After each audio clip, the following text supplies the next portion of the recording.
Good day mga kabendo, welcome back to my channel. Bali, ang topic natin ngayon kung paano i-set up tong Allen timer na new version para sa relay.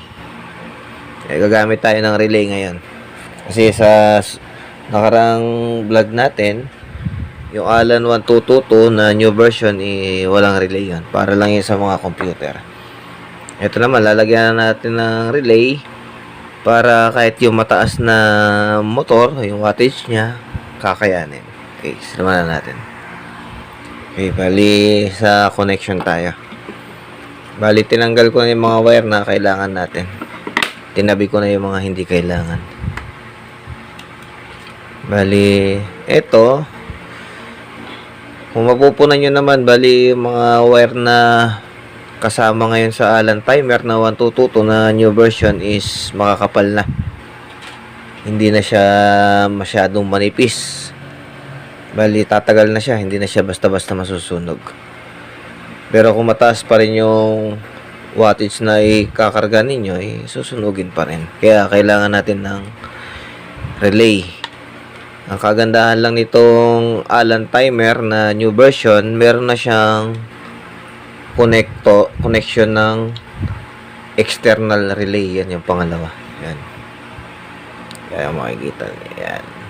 Pangalawa, ito sa 12 volts, pwede sa ilaw. Tapos ito naman yung pinaka-external relay.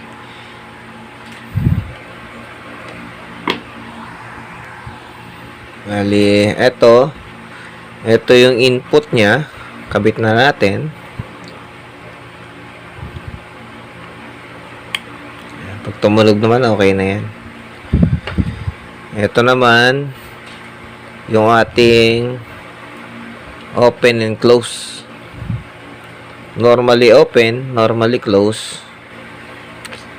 Itong pinaka-itim, ito yung magiging normally open. Tapos ito naman yung blue, ayun ang magiging common. Saksak na rin natin. Pwede naman yan dito, pwede rin yan dito. Yung internal natin na is 10 amperes parehas yan. Pwede naman kabilaan. Tapos i-connect na rin natin tong ating coin slot dito na lang sa times 1. Times 1, times 5, tapos times 20. Pero kadalasan naman ginagamit yan para sa universal. Pero ito naman sa ordinary na Allen coin slot na 5 pesos bago luma, tinatanggap naman. Yan. Tapos itong maliit na wire na to, ito yung ilalagay natin doon sa external relay. Itong 2 pin. Yan. Kasi makikita nyo naman kung nasaan yung pinaka niya. Yung may sima, ayun yung pinaka palatandaan para doon sa may gatla. Ipapasok lang natin. Pag tumunog na rin, okay na yan. Konektado na yan. Bali, dito naman tayo sa sa ating power supply. Wala akong available na 5 amperes para sa ating demo. Kasi naikabit ko na rin sa aking isang coin slot. Bali, pwede naman to. Kaya lang mataas kasi to. Bali, 33 amperes tong aking kakabitan. Pero kaya naman. Kasi ang ating relay is 80 amperes. Kasi kung i-connect mo rito itong ganito na 2 amperes, hindi niya kakayanin tong ating relay kasi masyado na mataas. Uugong na yan. Base yun sa aking experience. Kasi kinabit ko na to dati. Ganun na nangyari. Kaya pinalitan ko tong 2 amperes, ginawa ko siyang 5 amperes. Bali, wala akong 5 amperes. Ito na ating gagamitin. Nagamit din tayo dito ng plug. Diretso to sa ating 220 mamaya. Ito yan. Bali, ito yung i-connect ko dito sa 220 at ito na may isasaksak ko mamaya sa ating outlet. Ikabit na natin.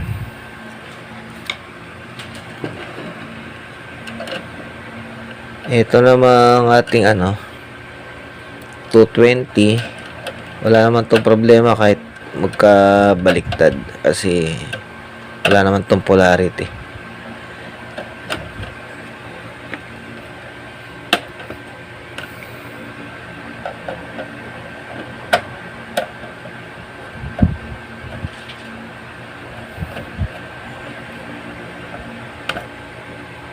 Bali, nakakonect na. Hindi naman na siya mahugot. Para sa safety natin, siguraduhin ninyo na walang wire na nakakonekta sa isa't isa. Kasi baka mag-short tayo. Kaya kailangan malinis. Bali, ito naman na 220. Paglabas naman dito niya sa output is 12 volts na. Bali, itong input natin ng ating board ng Allen timer na 1222 na new version. Bali, ang cord niya is parehas na siya na, ang wire niya parehas na pula. Ibig sabihin, ang niya is pwede na siya magkabaliktad. Positive or negative, negative or positive. Pwede naman na. Try ko. Bakit? Nakakatusok. Dapat talaga may mga gloves tayo. Okay lang naman. Ito nga pala yung 1, 2, 3. Ayan yung positive ng volts natin, 12 volts. Tapos itong kasunod na 1, 2, 3. Ayan naman yung ating negative sa ating 12 volts. Bali, connect natin sa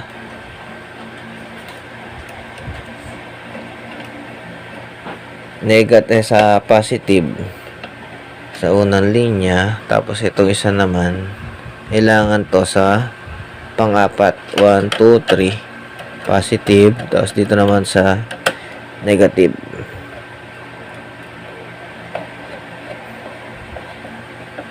Yan.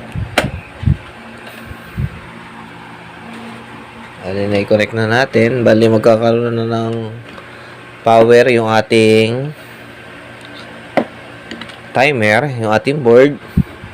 Na nakakonect na itong ating coin slot. Bali, pag nagkaroon siya ng power, magkakaroon na siya ng power, magkakaroon ng supply itong ating coin slot. Bali, ang bibigyan na lang natin ng coin slot, itong ating relay, saka itong ating normally open, normally close, na magiging parang switch para sa ating outlet. Ito yung outlet natin. Kasi dito natin sasaksak yung kunwari computer o kaya yung mga pressure washer natin.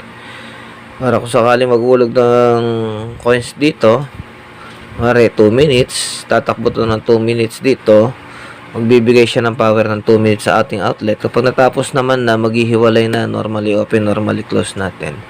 Hindi na siya magbibigay ng power dito sa ating outlet. Bali, puputulin niya na. Bali, ang trabaho nitong normally open, normally close. Itong ating outlet, yung line 1 or line 2, pwede na magkabaliktad. I-connect natin to sa mismong live, sa mismong 220. Yan, dito. Sama natin. Bali, hindi ko pinagsama muna para mas madali nyo masundan kasi step by step naman tayo. Pagsamahin ko na.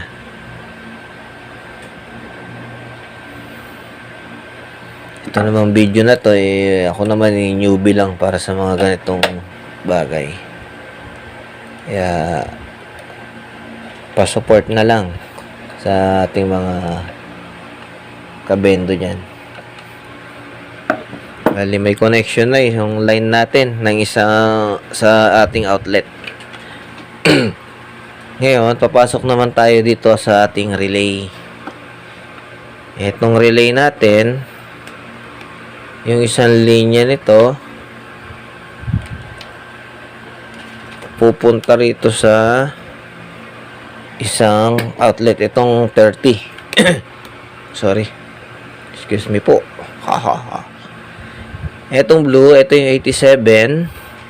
Etong red, ito yung ating number 30. Tapos etong dalawang dilaw, ito yung 85 saka 86. Etong number 30 natin, connect natin dito sa isang line ng ating extension.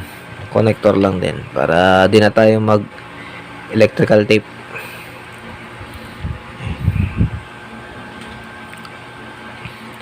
Yan, bali may connection na yung ating number 30. Yung ating namang 87 ayun naman ang papasok dito sa ating normally open, normally close. Normally open, tapos itong common pwede naman siyang magkabaliktad. Para sa aking experience, pwede naman. Yan, bali papasok lang natin ta, connector lang. Pwede na natin itong pagsamahin, tapos ipitin na lang natin ito sa ating connector. Ito. Bali gumagamit lang ako ng connector para mas madali at mas hindi na tayo gumamit ng electrical tape. Pero para sa safety natin, dapat yung pag-connect natin dito sa ating connector, dapat wala nakalabas na mga wire. Dapat safety first tayo. Okay. Bali, itong number 87, nakakonect na tayo sa normally open. Tapos, ito naman ating common, ay na natin connect sa ating line ng ating 220. Itong common natin, hindi na natin pwedeng i-connect dito sa line 1 ng 220. Dito na tayo pupunta sa line 2 ng 220. Kasi pag pinagsama mo, wala siyang power makukuha. Baka mag-short pa. So, dito na tayo magsasama. Samahin ko na bago natin i-connect doon sa ating power supply.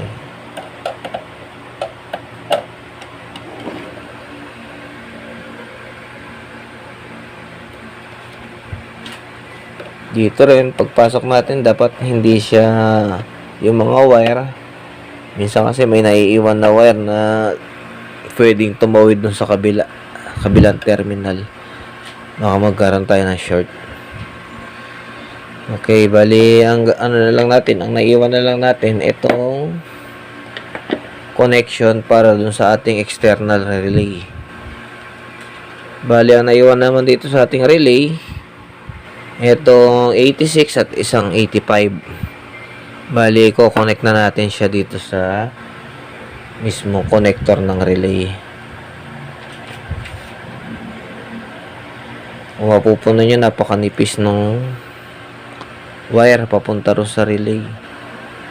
Pero okay lang kasi hindi naman na siya masyadong natitrigger kasi halos 12 volts lang din naman na pumapasok sa kanya.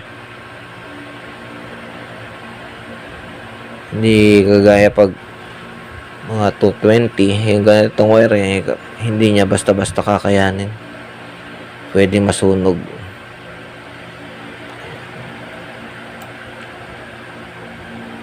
Kalabas na wire.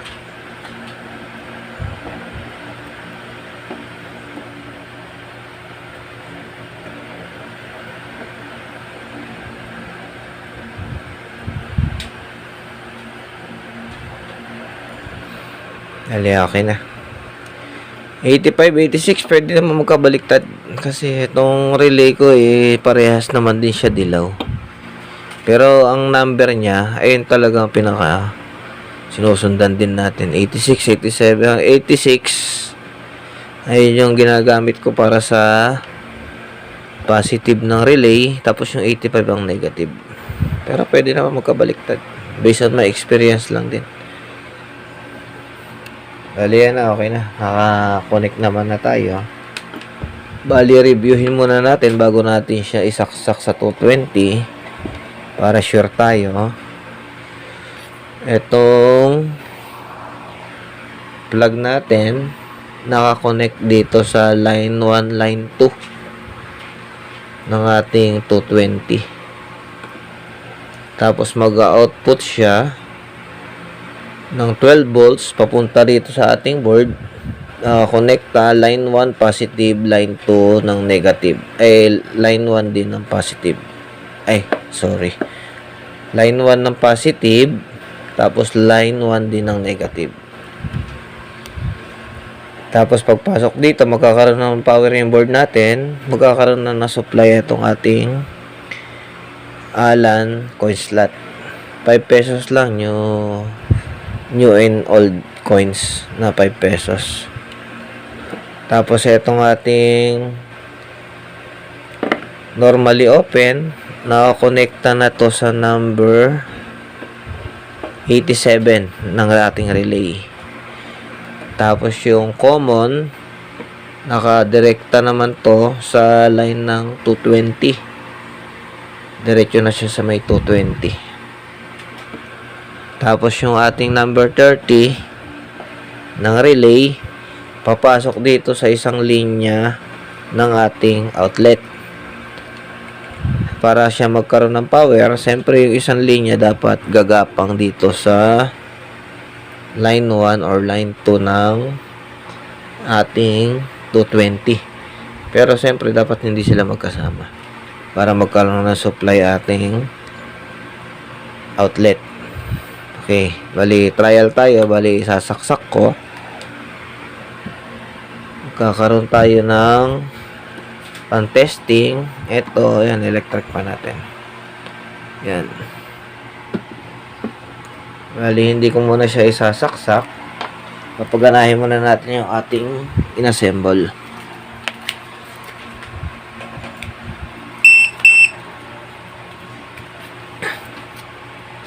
Yan, bali, nagkaroon na ng power yung ating Allen coin slot. Itong Allen timer, meron na rin, bali nag 0-0 na siya. Ito yung ating coins. Uhulugan natin. Pero bago natin siya hulugan, testing muna natin kung meron siyang power pag ating sinaksak. Bali, hulugan natin. Bali, gamitan natin ang coin slot. Bali, nag-oras siya 2 minutes. Dapat pagsaksak natin ito, gagana tong ating electric pan. Saksak natin.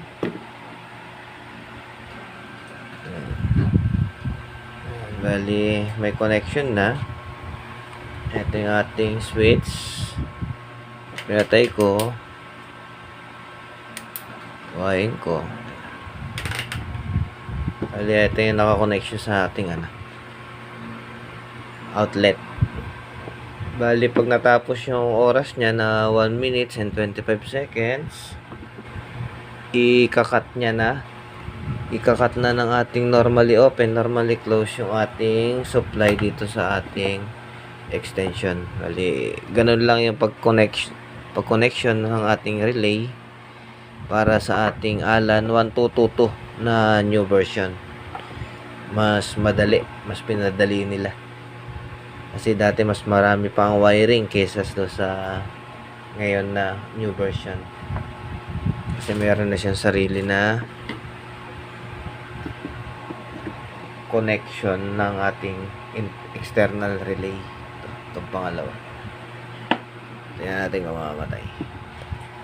Shoutout nga pala sa mga solid supporter natin dyan na minsan nagtatanong sa atin, sinasagot naman natin at ginagawa natin ng video. Kaya maraming salamat po. Pa-subscribe na lang sa ating channel Edward TV Hub. Kaya pa-support na lang po, like and share. Salamat po. God bless po sa lahat na sumusupport sa channel natin. Kaya po, bali tapos na. 5, 4, 3, 2, 1. Magsha-shut off na po ating electric fan. Okay po, God bless. Thank you po. Pa-support po natin channel. Thank you.